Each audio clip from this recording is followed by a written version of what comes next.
মেলা বুলি দাদাৰ ওচৰত আহিলোঁ পাণ খাবৰ কাৰণে। দাদাক 3টা পাণ বনাব দিলোঁ। এটা হৈছে মিঠা, এটা হৈছে 120, এটা হৈছে 320।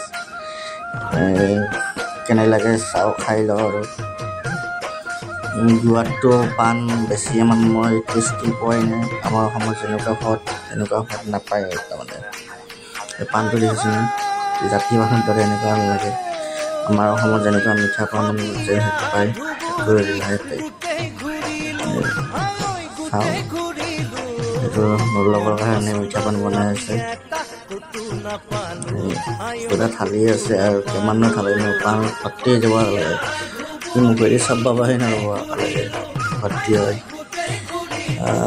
থালি আছে কিন্তু এটা কথা মেলাত অলপ বেছি দাম লয়।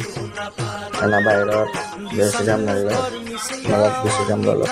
এইবিলাক কি হয় ইমান থালি আছে মুখত ধৰিব জানো তাৰ।